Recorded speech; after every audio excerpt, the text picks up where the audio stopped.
Imagine you're a doctor in a hospital. 5 patients are dying, each needing a different organ transplant. A healthy traveler walks into your office for a routine checkup. You could kill this one person, harvest their organs, and save 5 lives. The math is simple. 5 lives are worth more than 1. So why does every fiber of your being scream that this would be murder? Welcome to the war between logic and intuition, and today, you're going to see why your gut feelings about right and wrong might be lying to you. Welcome to Logic Over Spirit. I'm your host, and today we're diving into one of the most uncomfortable truths in moral philosophy, that the intuitions you trust, the moral feelings that seem so obviously right, might actually be evolutionary accidents leading you astray. We're going to examine how logic systematically dismantles our moral intuitions through the lens of science, religion, and philosophy. And here's the controversial part. This destruction might actually make us better people. Before we begin, if you value rational thinking over emotional reasoning, hit that subscribe button. Let's get into it. Chapter 1: The Biology of Moral Disgust. Your moral intuitions aren't mystical insights into objective truth. They're biological programs running in your brain, shaped by millions of years of evolution. And here's the problem. Evolution doesn't care about truth. It cares about survival and reproduction. Neuroscientist Joshua Greene conducted groundbreaking functional magnetic resonance imaging studies, fMRI, showing that moral intuitions activate the same brain regions involved in emotional processing and disgust responses. When you react with horror to that organ harvesting scenario, you're not accessing some universal moral law. You're experiencing an emotional reaction programmed by natural selection. Think about disgust for a moment. You feel disgusted by rotten food, bodily fluids, and certain sexual practices. Why? Because your ancestors, who felt disgust, avoided pathogens and survived to pass on their genes. But here's where it gets interesting. We've moralized disgust. Jonathan Haidt's research demonstrates that people who feel more physical disgust are more likely to oppose gay marriage, casual sex, and unconventional lifestyles. Their moral condemnation isn't based on logic or harm. It's based on a gut feeling designed to keep them away from spoiled meat. Let me give you a real example. In many cultures, people feel intense moral disgust toward eating insects, even though insects are nutritious, environmentally sustainable, and cause no harm. Meanwhile, these same people happily eat factory-farmed animals, raised in horrific conditions. The logic points one way, the intuition points another. Evolution gave us quick emotional responses because deliberation is slow and dangerous when a predator is charging. But we're not running from predators anymore. We're making complex moral decisions about global policy, artificial intelligence, and genetic engineering, and we're still using software designed for the African savanna. As philosopher Peter Singer observed, the capacity to reason is not just one mental capacity among many. It is the basis of our status as rational autonomous beings. Our intuitions were useful once. Now they're often obstacles to clear moral thinking. Chapter 2: The Trolley Problem Paradox. Let's go deeper into why your intuitions contradict themselves. The trolley problem is famous for a reason. A runaway trolley is heading toward 5 people tied on the tracks. You can pull a lever to divert it onto another track where it will kill one person instead. Most people say pull the lever. 5 lives saved, 1 lost. The math works. But now change the scenario. You're on a bridge above the tracks with a large person next to you. You could push them onto the tracks, stopping the trolley and saving the 5 people. Same math, same outcome, but now most people refuse. They say pushing someone is murder while pulling a lever is just ... What? Less murderous? This inconsistency reveals something crucial. Your intuitions aren't tracking morally relevant features of the situation. They're tracking evolutionarily relevant features. Pushing someone with your hands triggers ancient neural circuits about personal violence and coalition retaliation. Our ancestors who killed tribe members face to face often got killed themselves in revenge. So we evolved powerful inhibitions against up-close and personal violence. But pulling a lever, that's abstract, impersonal, modern. Evolution never prepared us for that scenario. Judith Jarvis Thomson, who refined these thought experiments, highlighted how our intuitions shift based on irrelevant details. If the person on the bridge is wearing a blue shirt versus a red shirt, our moral judgment shouldn't change. But studies show that superficial features do influence our gut reactions. We think we're accessing moral truth, but we're really just running tribal software. Here's what makes this really uncomfortable. If logic says both scenarios are equivalent, and your intuition says they're different, which one is giving you accurate moral information? The answer seems obvious. Logic is consistent, universal, and based on the morally relevant features. Intuition is inconsistent, variable across cultures, and based on evolutionary happenstance. Yet we trust intuition more. We call logical people cold and calculating. We celebrate those who follow their hearts. This brings us to an important mini-hook. If your moral intuitions uneven stay consistent across trivial variations of the same scenario, why would you trust them to guide complex real-world decisions about justice, equality, or rights? Chapter 3: Religious Intuition versus Divine Command. Now let's examine religion, because many people ground their moral intuitions in faith. They believe their gut feelings reflect God's will, divine law, or sacred truth. But here's the problem. Religious moral intuitions are just as culturally conditioned as secular ones. A Christian in medieval Europe had the strong intuition that burning heretics was righteous. A modern Christian has the strong intuition that religious tolerance is righteous. Same God, same holy book, opposite intuitions. What changed? Not divine truth. Culture changed. The Euthyphro dilemma, posed by Plato over 2,000 years ago, cuts to the heart of this issue. Is something good because God commands it, or does God command it because it's good? If morality is whatever God commands, then God could command torture, and it would be moral. Most religious people reject this. They say God commands good things because God is good, but that means goodness exists independently of God's commands. And we're back to needing logic and reason to figure out what's actually good. Consider Abraham's willingness to sacrifice Isaac. Many religious traditions celebrate this as the ultimate demonstration of faith. Abraham's intuition said killing his son was wrong, but God commanded it, so Abraham prepared to obey. Søren Kierkegaard called this the teleological suspension of the ethical, arguing that faith transcends reason. But let's apply logic here. If a voice in your head tells you to kill your child today, should you do it? How do you know it's God and not psychosis? Your intuition can't tell you. Only reason can help you distinguish genuine moral insight from delusion. Religious texts are filled with commands that violate modern moral intuitions. Deuteronomy prescribes death for rebellious children, working on the Sabbath, and wearing mixed fabrics. Leviticus forbids eating shellfish and mandates animal sacrifice. Do modern believers follow these commands? No. Why not? Because they use logic and contemporary moral reasoning to reinterpret, contextualize, or ignore these passages. They've already chosen logic over literal intuition-based religious law. They just don't admit it. As Thomas Aquinas wrote, "To one who has faith, no explanation is necessary." To one who has no faith, no explanation is possible, but this perfectly captures the problem. Faith-based moral intuitions are immune to logical critique, which means they're also immune to correction when they're wrong. And history shows us they're often catastrophically wrong. The religious intuitions, supporting slavery, the subordination of women, and the persecution of religious minorities, were deeply felt and sincerely believed. They were also morally abhorrent. Logic helped us see that. Intuition kept people enslaved for millennia. Chapter 4: The Philosophy of Moral Uncertainty. Philosophers have been wrestling with moral intuitions for thousands of years. And here's what they've discovered. Intuitions are where moral thinking begins, not where it ends. John Rawls described the process of reflective equilibrium, where we move back between our intuitions and our principles, adjusting both until they cohere. But notice what's happening here. We're not just trusting intuitions. We're subjecting them to logical scrutiny and modifying them when they don't make sense. David Hume famously argued that reason is the slave of the passions, that our logical faculties serve our emotional drives. But even Hume recognized that reason helps us coordinate our passions, resolve conflicts between them, and calculate the best means to our ends. The question isn't whether emotions play a role in morality. Obviously they do. The question is whether emotions should have the final word, and logic says no. Consider the case of moral progress. Slavery was once universally accepted. Women were property. Child labor was normal. Homosexuality was criminal. What changed?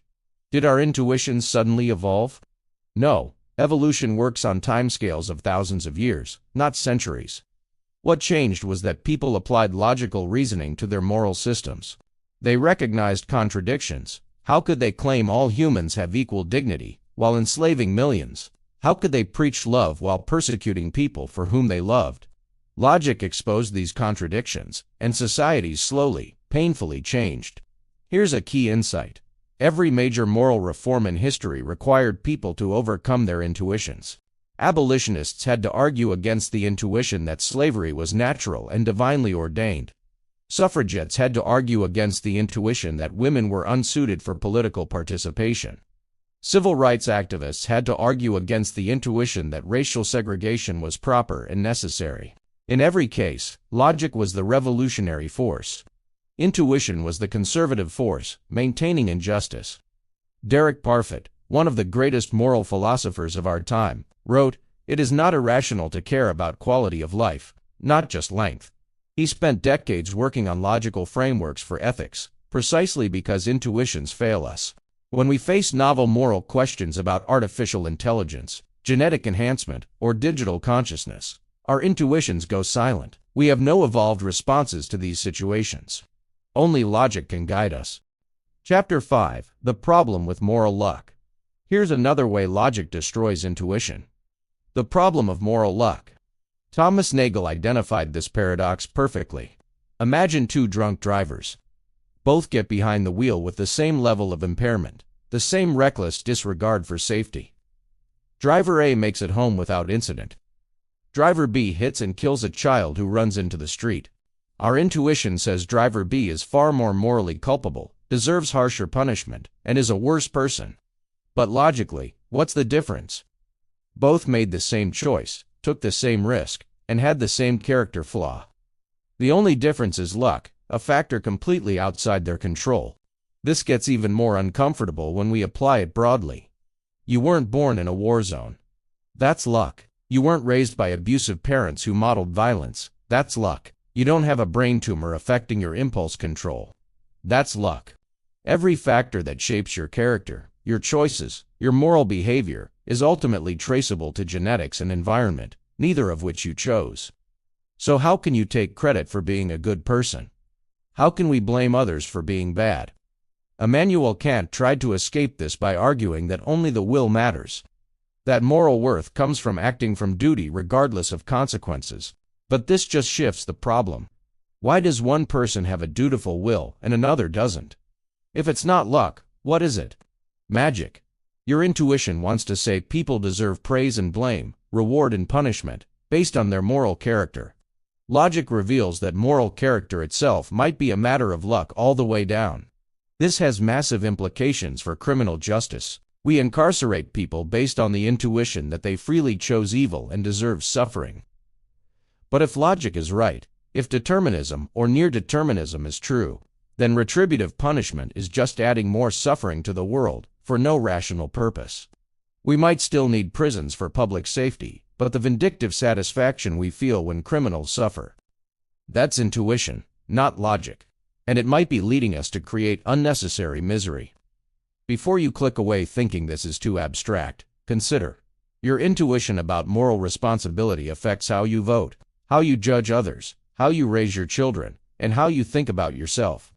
If that intuition is built on logical quicksand, shouldn't you want to know? Chapter 6. Effective Altruism and the Math of Compassion. Let's bring this into the real world with effective altruism, a movement that applies ruthless logic to charitable giving. Your intuition says donate to the charity with the most compelling story, the saddest photos, the emotional appeal that makes you cry. Logic says calculate which charity saves the most lives per dollar donated.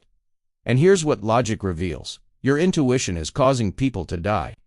GiveWell, a charity evaluator, has calculated that distributing malaria nets in sub-Saharan Africa costs about $3,000 to $5,000 per life saved. Compare that to funding programs in wealthy countries that have negligible measurable impact but great emotional appeal. The Against Malaria Foundation can save a human life for the cost of a used car. But most people don't donate their people. They donate to local causes, to charities supporting their own demographic groups, to organizations with good marketing. Why? Intuition. Peter Singer's famous drowning child thought experiment makes this vivid. If you saw a child drowning in a pond, you'd ruin your expensive shoes to save them without hesitation. But there are children dying preventable deaths right now, and you could save them for less than the cost of those shoes. The only difference is physical proximity and emotional salience. Logically, there's no morally relevant distinction. Intuitively, there's a massive difference. Your intuition is wrong, and its wrongness is lethal. Paul Bloom, in his book Against Empathy, argues that empathy, our intuitive emotional resonance with others' suffering, is actually a poor moral guide. Empathy is biased toward the identifiable victim, the attractive sufferer, the relatable case. It makes us care more about one photogenic child than a million statistical deaths. It makes us support inefficient policies because they feel good. As Bloom writes, empathy is a spotlight, focusing on certain people in the here and now. This makes us care more about them, but it leaves us insensitive to the long-term consequences of our acts. The logic of effective altruism is uncomfortable, because it demands we override intuitions about who deserves our help. It says the geographic location of suffering doesn't matter morally. The species of the sufferer might matter only because of capacity for well-being, not because humans have mystical special status. It quantifies and compares different types of suffering, which feels cold but produces better outcomes. Would you rather feel warm and fuzzy about your ineffective donation, or actually save more lives? Your answer reveals whether you prioritize the feeling of doing good over actually doing good. Chapter 7. When Logic Seems Monstrous. Now let's address the elephant in the room. Sometimes logic leads to conclusions that seem monstrous. Utilitarianism, taken to extremes, might justify killing one innocent person to save many. Pure consequentialism might endorse lying, manipulation, or rights violations if the outcomes are good enough. Doesn't this prove we need intuitions as a check on logic run amok? Here's the counter-argument. Those monstrous conclusions only seem monstrous because of our intuitions. The very intuitions we've established are unreliable. It's circular reasoning. Moreover, logical moral systems don't ignore intuitions entirely. They incorporate them as data points about human well-being. Rule utilitarianism, for example, recognizes that rules against murder generally produce better outcomes than case-by-case calculations. Precisely because humans are biased calculators who rationalize self-serving exceptions. Bernard Williams raised the integrity objection to utilitarianism, that it demands you abandon your personal projects, relationships, and commitments whenever impartial calculation requires it. It turns you into a moral calculating machine rather than a person. But is this a bug or a feature? If your personal attachment to your own children causes you to spend thousands on luxuries for them while children elsewhere die from lack of basic medical care, is that integrity, or is that selfishness rationalized by intuition? The uncomfortable truth is that many intuitions are actually disguised self-interest or in-group preference. We intuitively care more about our families than strangers, our countrymen than foreigners, our species than others, our generation than future ones. These intuitions served evolutionary fitness. But do they serve justice? Logic says no. Suffering is suffering regardless of whose brain experiences it. Need is needed regardless of geographic location. If logic leads us to conclusions that threaten our parochial attachments, maybe the problem isn't with logic. Consider climate change. Logic clearly indicates we should make significant sacrifices now to prevent catastrophic harm to future generations. Our intuitions say the distant future is someone else's problem. That visible present costs matter more than invisible future benefits. We're choosing intuition, and we're choosing catastrophe. The logic seems harsh, demanding, even monstrous in what it asks of us. But is it more monstrous than leaving a devastated planet to our descendants because we trusted feelings over reason? Here's another mini hook to keep you thinking. What if the conclusions that feel monstrous are actually the moral truth, and our intuitions are the real monsters, justifying comfort for ourselves while others suffer inevitably? Chapter 8. Rebuilding Morality on Logic. So if we tear down intuition, what's left? How do we build a logical moral system? The answer is surprisingly straightforward. Start with facts about well-being and suffering. Apply consistent principles, and accept the conclusions even when they're uncomfortable. Well-being matters because conscious creatures can experience better in worse states. Suffering matters because it's intrinsically bad from the perspective of the sufferer. These aren't arbitrary intuitions. They're as close to objective moral facts as we can get. From this foundation, logic builds outward. If suffering is bad, then equal suffering is equally bad, regardless of who experiences it. If well-being matters, then we should structure society to maximize it. We can argue about specifics, about whether to focus on average or total well-being, about how to weigh different types of goods. But we're arguing with logic, with evidence, with reason, not with whose intuitions shout loudest. Sam Harris argues in The Moral Landscape that morality is really about conscious creatures navigating peaks and valleys of well-being, and that science can inform us about which actions lead where. While philosophers debate his metaphysical claims, his core point stands. There are better and worse answers to moral questions, and logic combined with empirical evidence can help us find them. As Harris writes, questions about values are really questions about the well-being of conscious creatures.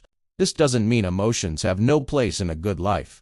Logical morality recognizes that emotions like love, joy, compassion, and connection are components of well-being. The goal isn't to become Spock. It's to ensure that our reasoning about right and wrong isn't hijacked by the quirks of our emotional architecture. Feel compassion, but direct it with logic. Feel outrage at injustice, but channel it toward effective solutions rather than performative virtue signaling that feels good but accomplishes nothing. What about meaning, sacredness, dignity, and other concepts that seem to transcend calculation? Logic doesn't deny their importance.